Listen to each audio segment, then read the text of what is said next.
Welcome to WHHI News. I'm Allie McNair, and here's a look at your headlines.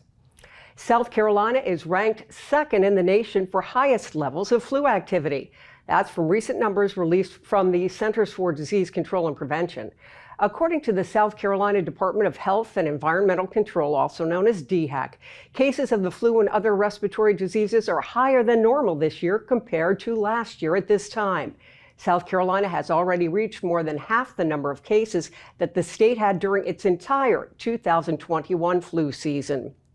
Well, the drip of information on the Alec Murdaugh case continues before his January murder trial. The state attorney general's office has finally told Murdaugh's defense team that wife Maggie and son Paul Murdaugh were murdered between 8:30 and 10:06 on the night of June 7, 2021. That information had not been available before.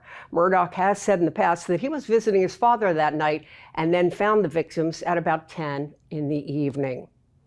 Well, the national spotlight is once again on the Murdaugh case as HBO Max has dropped a 3-part documentary series called Lowcountry, The Murdaugh's Dynasty.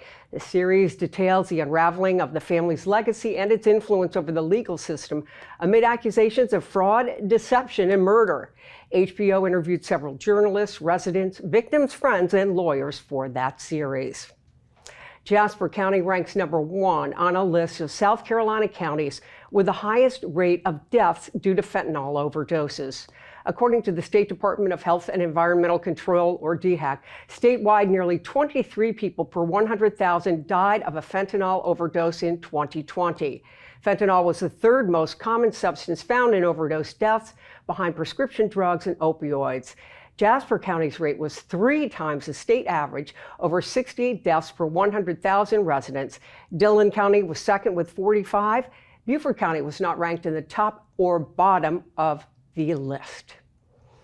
Well, the Palmetto State lags behind almost all southeastern states when it comes to providing a network of electric vehicle chargers. That's according to a study released by the Southern Alliance for Clean Energy. South Carolina is 5th among 6 southeastern states. Georgia and Florida are far ahead of the rest, with only Alabama lagging behind South Carolina. Now, for details on these stories and more, be sure to check the news sources on your screen. Also, be sure to find us on Facebook, Twitter, and Instagram. And if you have a story idea, email us at news@WHHITV.com. Okay, with a look at sports now, we have Justin Jarrett. Hey, it's time for Last Night in the Loco on WHHI, powered by Locosports.com. And it's time to name the final Loco Sports High School Football Player of the Week for the 2022 regular season.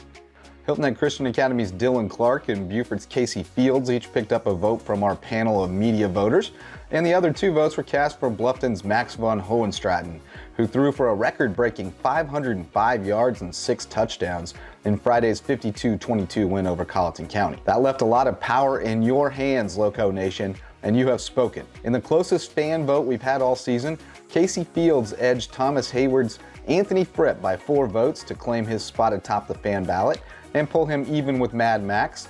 And since the fan vote is the tiebreaker, that means Casey Fields has once again emerged as the Loco Player of the Week.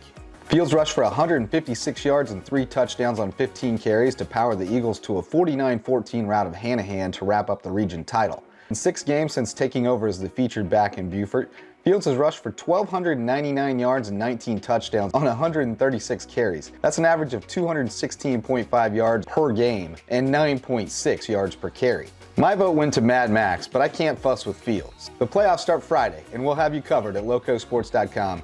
And we'll be back Monday with all the highlights on Loco Lights right here on WHHI. For Loco Sports and WHHI, I'm Justin Jarrett. Until next time, go Loco. Wondering about the weather? Well, here's Maria with the details. Thanks, Allie. All right, so taking a look ahead, Friday looks like it's going to be partly cloudy with Hilton Head having a high of 76, a low of 60. Bluffton's going to have a high of 79, a low of 57. And Beaufort's going to have a high of 80 and a low of 58. The sunrise for Friday is going to be at 7:46 and sunset's going to be at 6:30. Taking a look at the beach tides, low tide's going to be at 1:46 p.m. and high tide's going to be at 7:13 p.m. Taking a look into the weekend and into next week, looks like we're going to have really nice weather this weekend. Saturday and Sunday is going to be cloudy with highs in the 80s and lows in the 60s. And we're going to start off next week with some more great weather. It's going to be partly cloudy with highs in the 80s and lows in the 60s. That's it for today. Let's head back to the desk. When we come back, the Beaufort Jasper Water Sewer Authority is going to let us know why they're asking people to restrict their water usage. Later, Debbie Lyons will give us an insight into volunteers in medicine, and also we'll take a look at a new production about to get running here on Hilton Head Island. Stay right here.